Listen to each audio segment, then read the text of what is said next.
Привет, семья и уважаемые зрители! В регулярной рубрике «Аргентина в цифрах» я рассказываю о стоимости жизни в Аргентине. В моем примере рассматривается стоимость жизни в провинции Кордоба. Сейчас я расскажу все о наших тратах в первый месяц жизни здесь, в Аргентине. Это сентябрь 2023 года.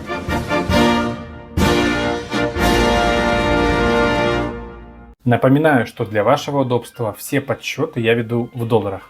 Что ж, приступим. Первая статья расходов – еда. Итак, за сентябрь на еду мы потратили $505. Хочу сразу сказать то, что половину сентября мы вообще-то жили в отелях и поэтому питались вне дома, поэтому на еду вот такая сумма вышла. На примере следующего месяца, на примере октября 2023 года, я думаю, что вы увидите, насколько мы оптимизировали свои расходы, что касается еды, и насколько меньше стали на нее тратить. Далее, бытовая химия для дома, моющие средства, порошки и так далее. $110. Товары для дома $216.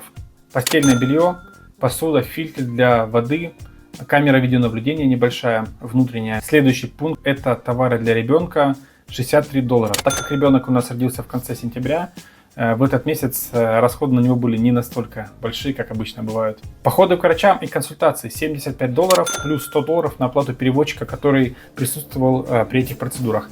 Естественно, что перед родами моя жена очень много ходила на всякие консультации к врачам, ей нужен был к тому же переводчик. Далее, товары для ребенка, такие как коляска, детская кровать, детское автокресло, детская ванночка, все это обошлось нам в $573. Переводчик, который присутствовал с нами во время родов, обошелся нам в $460. На аптеку в этом месяце мы потратили $43, на такси потратили суммарно порядка $30.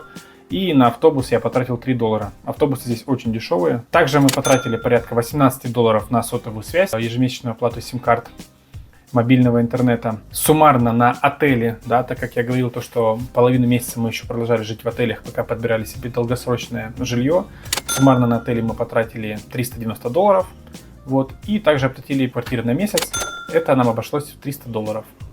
Итак, общая смета расходов за сентябрь вышла вот такая. Конечно, это немало, но расходы у нас были в том числе и нетипичные. По сути, мы покупали все, что можно из разных сфер, чтобы обустроить себе быт, чтобы купить все необходимые товары для ребенка, для себя. Покупали все, что можно, лишь бы уже начать жить нормально, как мы жили в России. Также в этом месяце мы покупали много товаров для молодой мамы, всякая уходовая косметика и так далее. И как вы могли заметить, в этом месяце было довольно много расходов на врачей.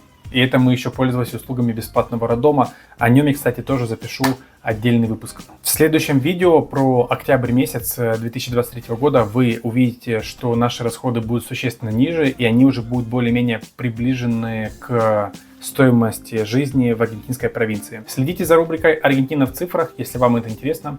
Всем пока!